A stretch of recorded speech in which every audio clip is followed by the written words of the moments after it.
Saudara, kasus tenggelamnya anak artis Tamara Tiasmara mulai menemukan titik terang. Rekaman CCTV kolam renang terkuak dan menjadi salah satu bukti kuat penyidik menetapkan kekasih artis yang juga ibu korban sebagai tersangka pembunuhan berencana.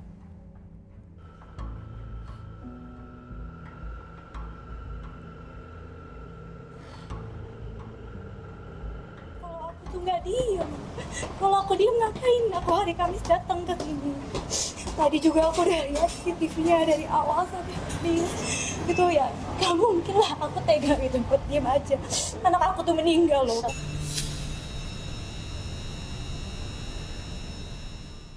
Hai, Assalamualaikum warahmatullahi wabarakatuh. Thank you for clicking on this video and welcome back to Anggi Risana channel.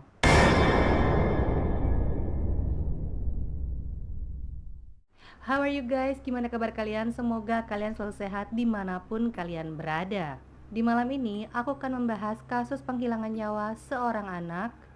Lagi-lagi ya seorang anak dihilangkan nyawanya. Belum lama ini kita sudah bahas mengenai kasus penghilangan nyawa Adikza dan satu keluarga di mana di dalamnya ada seorang anak-anak juga. Kenapa sih mesti anak kecil gitu korbannya? Nggak habis thinking.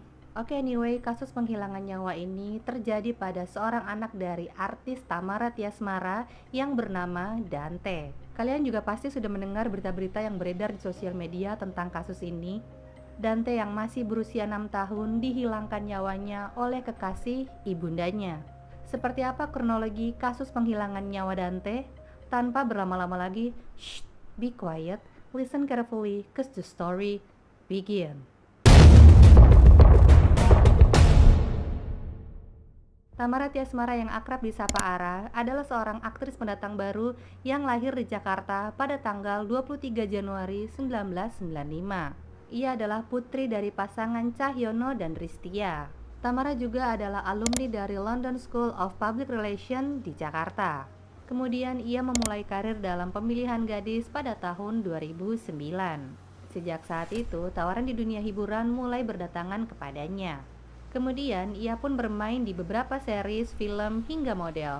Maaf banget ya guys kalau suaranya agak kurang terdengar dengan jelas karena di luar sedang hujan deras. Biasanya kalau pas lagi hujan-hujan kayak gini enaknya makan mie ya kan? Gimana? Kalian ada nggak yang sependapat dengan aku? Tulis di kolom komentar ya.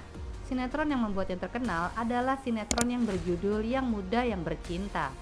Film pertamanya adalah Hantu Ambulans pada tahun 2007 dan setelah itu dia kembali dalam sebuah film yang berjudul 7 Hati, 7 Cinta, 7 Wanita pada tahun 2010 dan beberapa film lainnya hingga tahun 2014.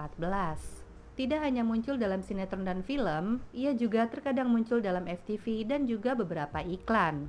Selain seorang aktris, ternyata Tamara adalah seorang penyanyi dan membentuk sebuah girl band yang bernama Niu Niu bersama teman-temannya yang dulu pernah ikut dalam pemilihan gadis sampul, yaitu Sabrina dan Judith Ayu. Namun kemudian Tamara memutuskan untuk bersolo karir dan mengeluarkan singlenya yang berjudul Wow Gitu. Sementara itu, Raden Angger Dimas Rianto yang lahir di Jakarta pada tanggal 1 Maret 1988 dikenal berprofesi sebagai DJ, produser, dan musisi elektronik dan namanya cukup dikenal hingga internasional. Ia bahkan sempat dinobatkan sebagai DJ nomor 1 se-Asia pada tahun 2015.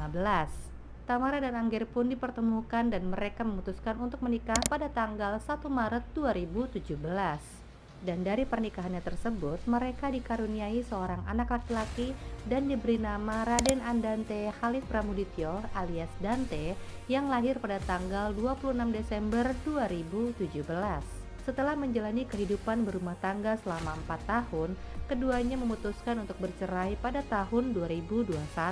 Kehidupan Tamara dan Angger saat mereka masih bersama memang tidak banyak terekspos, sehingga kabar perpisahannya pun cukup mengejutkan. Diketahui setelah perceraiannya, Tamara mendapatkan hak asuh atas Dante karena saat itu Dante masih kecil. Tamara pun menjalankan kehidupannya sebagai single mother, dan akhirnya pada bulan April tahun 2022 ia bertemu dengan Yuda Arfandi. Yuda Arfandi adalah seorang direktur di perusahaan yang bergerak di bidang jasa angkutan yang ada di Palu, Sulawesi Tengah. Perusahaan tersebut juga menggeluti bidang travel agency. Yuda yang seorang duda beranak satu ini memiliki circle elit dengan artis seperti Raffi Ahmad dan pejabat. Dan diketahui Yuda yang adalah anak seorang pengusaha ini juga dikabarkan pernah menikah dengan Vanessa Natasha pada tahun 2019 dan dari pernikahannya tersebut mereka dikaruniai seorang anak perempuan yang disapa Mau.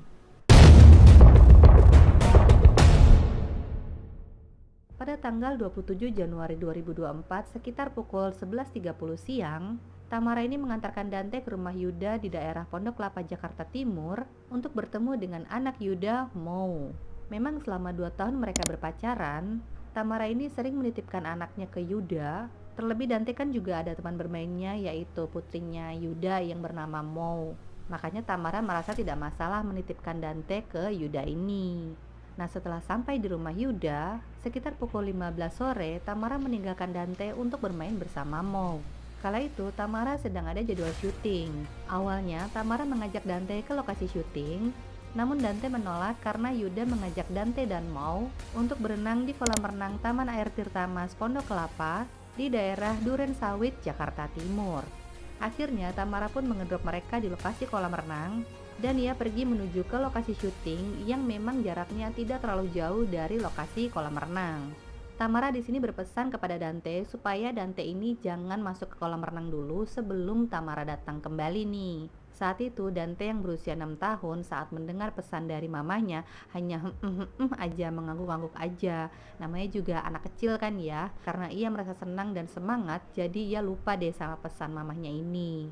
Pergilah tuh Tamara ke lokasi syuting meninggalkan Dante, Yuda dan putrinya untuk melakukan syutingnya. Setelah ia selesai syuting, Tamara pun segera ke lokasi kolam renang untuk bergabung berenang bersama Dante, Yuda dan Mau. Saat di perjalanan, Tamara diberi kabar bahwa Dante pingsan di kolam renang. Kemudian alih-alih menuju ke lokasi kolam renang, ia pun langsung mengubah tujuannya ke rumah sakit Pondok Kopi. Setibanya di rumah sakit, betapa terkejutnya Tamara dengan apa yang dia lihat. Dia melihat Dante yang saat itu berada di ruang IGD, ia pun segera berlari menuju Dante. Saat itu ia melihat tubuh Dante yang sudah berwarna biru, langsung dipeluknya lalu ia pun menggigit dan mencubit Dante yang sudah tidak sadarkan diri. Tamara melakukan hal itu semata-mata karena rasa paniknya dan keinginannya untuk segera menyadarkan Dante. Namun sayang, Tamara harus menerima kenyataan bahwa Dante telah pergi untuk selamanya.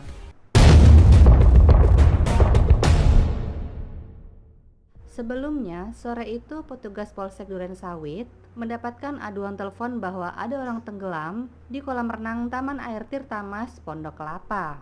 Usai menerima aduan telepon tersebut, petugas Polsek Duren Sawit pun langsung menuju ke TKP untuk mengumpulkan informasi seputar dugaan tenggelamnya Dante. Setelah memastikan benar telah terjadi peristiwa Dante yang tenggelam di kolam renang, petugas Polsek Duren Sawit yang mengumpulkan informasi dari TKP segera membuat laporan polisi yang disebut dengan laporan polisi model A. Hanya saja pihak petugas Polsek Duren Sawit tidak bisa memastikan siapa yang mengadukan peristiwa tenggelamnya Dante. Saat itu mereka hanya menerima adanya aduan dari telepon lalu segera bergerak cepat menuju TKP. Penyidik pun mengamankan rekaman CCTV yang saat itu diduga menampilkan detik-detik peristiwa tenggelamnya Dante. Hingga pada tanggal 1 Februari 2024, Tamara dan Angger mendatangi Polda Metro Jaya untuk konsultasi dengan penyidik mengenai kasus hilangnya nyawa Dante putranya. Dari sinilah tim Subdit Jantras Polda Metro Jaya baru bergerak dengan mengambil alih penanganan kasus Dante dari Polsek Duren Sawit. Selanjutnya Polda Metro Jaya melakukan pemeriksaan terhadap 16 orang saksi. Polda Metro Jaya menemukan adanya indikasi penghilangan nyawa berencana terhadap Dante setelah timnya melihat rekaman CCTV saat Dante, anak laki-laki berusia 6 tahun itu, dibenamkan sebanyak 12 kali oleh pendamping renangnya. Dan diketahuilah sosok yang mendampingi Dante saat berenang adalah kekasih Tamara yaitu Yuda Arfandi. Sebelumnya Tamara sudah ditawari untuk melihat rekaman CCTV tersebut. Namun ia menolaknya dengan alasan ia belum tega melihatnya karena masih berduka dan menunggu 7 harinya Dante. Tapi ternyata saat ia merasa sudah siap untuk melihat rekaman CCTV-nya, ternyata rekaman CCTV tersebut sudah diamankan oleh pihak kepolisian. Tamara dan mantan suaminya Angger juga menolak jasad Dante untuk dilakukan otopsi, karena itu ia langsung menguburkan jasad Dante. Angger pun kemudian menulis surat penolakan tersebut yang kemudian ditandatangani oleh Tamara sehari setelah kepergian Dante. Tamara juga mengungkapkan ia tidak sadar saat ia mengatakan menolak jasad Dante untuk diotopsi, karena saat itu setelah jasad Dante dimandikan, polisi kemudian datang meminta jasad Dante untuk dilakukan otopsi. Ia mengatakan ibu mana yang tega melihat jasad anaknya dibedah guna dilakukan otopsi. Kalau ini rasanya tindakan spontan seorang ibu, ya nggak sih? Tapi gimana kalau menurut kalian? Nah, hingga pada tanggal 1 Februari 2024 itulah Tamara dan Angger mendatangi Polda Metro Jaya guna mencabut surat penolakan otopsi terhadap jasad Dante. Makam Dante pun dibongkar untuk dilakukan otopsi di hari ke-10. Dr. Farah Primadani Kauro, mewakili tim dokter forensik Rumah Sakit Polri Kramat Jati, mengatakan sudah terjadi pembusukan dari tubuh Dante dan kondisi ini terjadi karena otopsi dilakukan setelah Dante 10 hari dimakamkan. Tidak ada tanda kekerasan yang ditemukan pada kulit dan tulang Dante. Ditemukan juga adanya tumbuhan air berupa ganggang yang masuk ke dalam sumsum tulang dan hati Dante.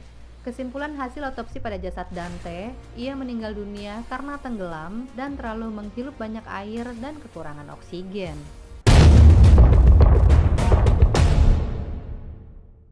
Sebelum mereka bertiga berenang, Yuda ini mengajak Dante dan putrinya untuk melakukan pemanasan terlebih dahulu, baru kemudian mereka berenang. Setelah melakukan pemanasan, nggak tanggung-tanggung, Dante dan Mau langsung masuk ke dalam kolam renang dewasa yang kedalamannya mencapai 1,3 meter.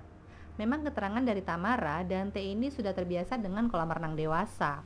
Yuda pun kemudian menyuruh Dante dan Mau untuk menyelam, dan Yuda yang masih berada di tepi kolam renang, sambil jongkok, ia memegang kepala keduanya lalu dimasukkan ke dalam air sambil kedua tangan mereka berpegangan ke tepian kolam renang.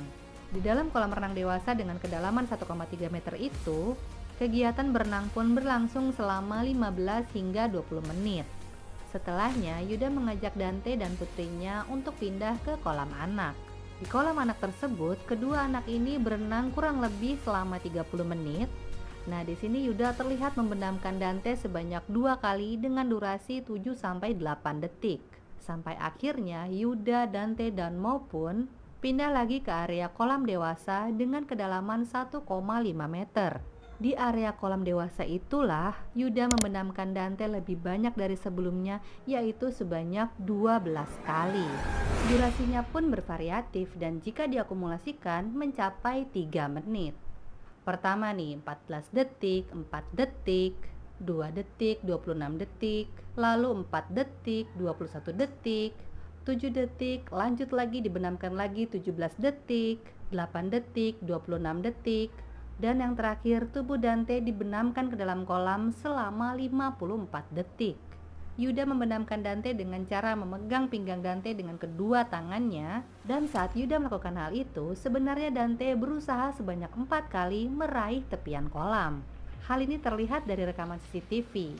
Namun usaha Dante tersebut dicegah oleh Yuda yang kemudian kembali menarik tubuh Dante untuk tetap berada di dalam kolam renang hingga akhirnya Dante terkulai tidak berdaya.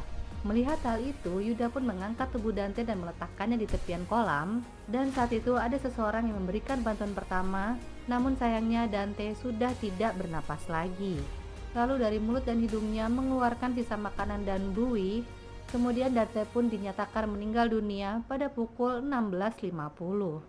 Yuda Arfandi harus mempertanggungjawabkan perbuatannya terhadap Dante setelah ia ditangkap di rumahnya pada tanggal 9 Februari 2024. Ia kemudian dijadikan tersangka atas dugaan kelalaian, kekerasan terhadap anak, hingga penghilangan nyawa berencana. Pada tanggal 15 Februari 2024 lalu, Dirkrimum Polda Metro Jaya memanggil Tamara untuk diperiksa psikologisnya. Pemeriksaan tersebut dilakukan oleh tim Asosiasi Psikologi Forensik atau APSIFOR dan berlangsung pada pukul 16 sore hari. Materi yang digali oleh penyidik dalam pemeriksaan psikologis Tamara tidak disebutkan karena materinya sendiri berasal dari petugas APSIFOR. Pemeriksaan psikologi yang berlangsung selama 3 jam tersebut akan dischedule ulang karena kondisi Tamara yang sudah lelah. Tamara mengatakan ia diperiksa oleh 3 orang dan pertanyaan yang diberikan bersifat seperti konseling, sehingga ia menjawab pertanyaan tersebut secara rinci dan mendalam. Sebelumnya Yuda pun telah menjalani pemeriksaan psikologi dan hasilnya tidak terindikasi mengalami gangguan jiwa dan ia dapat bertanggung jawab atas perbuatannya terhadap Dante. Yuda juga sempat menyesal dan menunjukkan beragam ekspresi saat pemeriksaan psikologi dilakukan.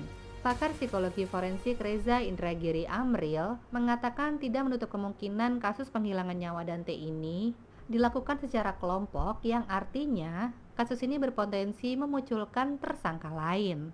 Ia melanjutkan, orang kerap memandang orang dekat atau orang yang sering bermain dengan anak-anaknya adalah orang yang bisa dipercaya. Bahkan orang dekat ini dianggap tidak akan melakukan kejahatan apapun terhadap anak-anaknya, tetapi nyatanya kenyataannya tidak selalu seperti itu.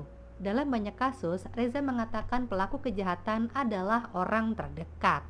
Tapi memang sering banget ya kasus kejahatan ini tuh pelakunya nggak jauh-jauh dari orang terdekat, karena kan si pelaku ini bakalan membangun kepercayaan terhadap korbannya. Nah, kalau kepercayaan itu sudah didapatnya, akan lebih mudah bagi si pelaku untuk melakukan tindakan kejahatannya.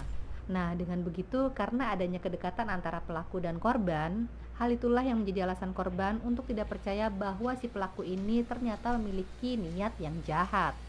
Tapi gimana kalau menurut kalian? Tulis di kolom komentar ya. Kriminolog Universitas Indonesia Adrianus Meliala pun menyarankan agar polisi melakukan pengecekan mengenai percakapan antara Tamara dan Yuda di handphonenya. Hal ini untuk mengungkap apakah Tamara berperan atau tidak dalam kasus penghilangan nyawa anak kandungnya sendiri. Ia pun menyebutkan adanya sejumlah kejanggalan dari sikap Tamara, seperti Tamara yang tidak secepatnya meminta CCTV dibuka, Tamara yang menyewa pengacara padahal ia berstatus ibu korban, Tamara yang lancar berbicara di depan umum, dan banyak kejanggalan lainnya. Tapi bagaimana menurut kalian? Apakah tindakannya ini adalah sesuatu yang wajar? Dan kasus penghilangan nyawa Dante pun dinyatakan berencana karena ketika ada lifeguard lewat, Dante sempat diangkat sebentar oleh Yuda. Hal itu terlihat seperti ada merencanakan sesuatu hingga jangan sampai ketahuan, dan hal itu dikemas seolah-olah kematian Dante karena tewas tenggelam. Bahkan Yuda terlihat memantau situasi sebelum membenamkan Dante sebanyak 12 kali di kolam renang. Saat ini polisi tengah melakukan proses analisis terhadap digital forensik dari handphone Yuda, dan pihak kepolisian menegaskan bahwa Yuda ini tidak memiliki sertifikasi atau kualifikasi apapun yang sesuai untuk memberikan pelatihan instruksi dalam kegiatan berenang ataupun menyelam. Lalu apa motifnya Yuda melakukan hal itu terhadap Dante yang masih kecil? Saat ini motifnya masih terus digali oleh tim kepolisian. Karena menurut Yuda, ia melakukan hal itu semata-mata untuk melatih mental Dante supaya ia tidak panik dan tidak takut air. Namun, pakar psikologi forensik Reza Indragiri mengatakan dalam kasus pidana terutama penghilangan nyawa, maka kemungkinan motifnya ada dua, yaitu emosional dan instrumental. Emosional artinya berkaitan dengan amarah, dendam, sakit hati, cemburu, atau terkait perasaan-perasaan negatif. Lalu, instrumental yang tidak ada sangkut pautnya dengan suasana hati, tapi ingin mendapatkan manfaat tertentu dari aksi kejahatan tersebut. Diketahui Tamara dan Yuda telah menjalin hubungan asmara selama 2 tahun belakangan ini, dan dengan ritme hubungan yang putus nyambung. Apakah ada unsur toxic relationship di dalamnya? Nggak tahu juga, karena Tamara sendiri enggan menjelaskan perihal hubungan pribadinya tersebut.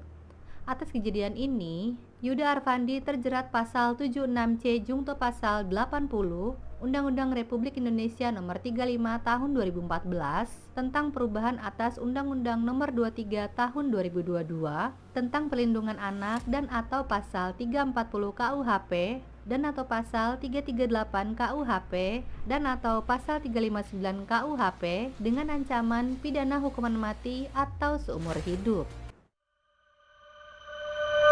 Itulah tadi kasus penghilangan nyawa Dante, putra tunggal dari pasangan Tamara dan Angger, yang hingga saat aku buat video ini kasusnya masih didalami oleh pihak kepolisian. Kalau kalian ada update mengenai kasus ini, boleh tulis di kolom komentar. Pelajaran yang bisa diambil dari kasus ini, janganlah kita terlalu percaya terhadap orang lain, meski orang lain tersebut adalah orang yang kita sayangi atau bahkan kita cintai. Karena niat buruk atau tindakan kejahatan itu datang tidak pandang bulu, bahkan tidak bisa kita duga. Terlebih dalam hal menitipkan anak-anak kita terhadap orang lain. Kita harus lebih berhati-hati lagi. Mari kita sama-sama kirimkan Al-Fatihah untuk Dante. Semoga diterima dan ditempatkan di tempat yang terbaik oleh Allah Subhanahu wa Ta'ala. Amin. Dan untuk keluarga yang ditinggalkan diberikan ketabahan dan kesabaran. Kalau kamu suka dengan video ini, hit like buttonnya dan share ke semua sosial media yang kamu punya. Tentunya jangan lupa buat kamu yang belum subscribe, segera subscribe agar channel ini semakin berkembang dan turn on notification-nya supaya kamu jadi orang yang pertama kali tahu saat aku upload video berikutnya. Dan untuk kamu yang sudah subscribe channel ini, terima kasih banyak karena kalianlah aku menjadi semakin semangat untuk menyajikan kisah-kisah yang seru, menarik, dan menegangkan. Kalau kamu ada ide dan saran untuk videoku selanjutnya, silakan tulis di kolom komentar, cause I would like to know it and love to share with all of you. Follow Instagram aku @anggi di sana supaya kita bisa lebih dekat. Thank you so much for watching dan aku udah gak sabar untuk ketemu kalian lagi di videoku selanjutnya. Bye, assalamualaikum warahmatullahi wabarakatuh.